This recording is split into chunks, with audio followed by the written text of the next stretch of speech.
విద్యార్థుల ప్రవర్తనపై ఉపాధ్యాయులతో పాటు తల్లిదండ్రులు దృష్టి సారించాలని ఎమ్మెల్యే కూన రవికుమార్ సూచించారు. విశాఖ రేంజ్ పరిధిలోని అనకాపల్లి జిల్లా పాయకరావుపేట నుంచి శ్రీకాకుళం జిల్లా ఇచ్చాపురం వరకు పోలీస్ శాఖ ఆధ్వర్యంలో మాదక ద్రవ్యాల నిర్మూలన కోసం విస్తృతంగా అవగాహన కార్యక్రమాలు నిర్వహిస్తున్నారు.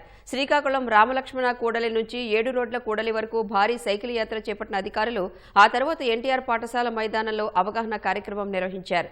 గంజాయితో పాటు మాదక ద్రవ్యాల నిర్మూలనపై Visakha range DIG Gopinath, collector Swapnil Dinakar Punkar, SP మహేశ్వరరెడ్డితో కలిసి కూన రవికుమార్ అవగాహన కల్పించారు. హోంమంత్రి అనిత ప్రారంభించిన అభ్యుదయ సైకిల్ యాత్ర 35 రోజులుగా విజయవంతంగా కొనసాగుతోందని విశాఖ రేంజ్ డీఐజీ తెలిపారు. డ్రగ్స్ అనే పదం కూడా నాకు తెలియదు ఇప్పుడు దాకా. ఇన్ని సంవత్సరాల్లో ఎందుకో చెప్పరా? దట్ ఈజ్ భూమి, సిక్కోలు భూమి. డ్రగ్స్ అనే మహమ్మారి ఎక్కడ ఉన్నా సరే తిప్పి తరిమి కొట్టి తోలు తీసి నార తీయండి. ప్రపంచంలోనే అతి ఎక్కువ యువత కలిగినటువంటి ఏకైక దేశం మన భారతదేశం.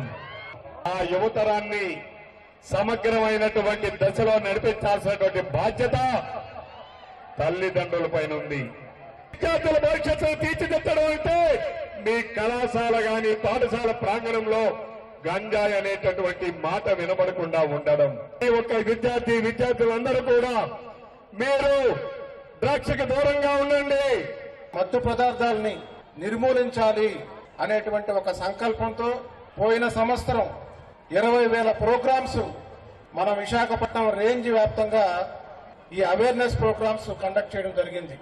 గత 35 రోజులుగా ఈ యాత్రని పాయకరావుపేట నుంచి ఇక్కడ వరకు దిగ్విజయం చేస్తూ వచ్చినటువంటి మా సోదర పోలీస్ ఆఫీసర్స్ అందరికి కూడా నేను మనస్ఫూర్తిగా ధన్యవాదాలు తెలియజేస్తున్నాను.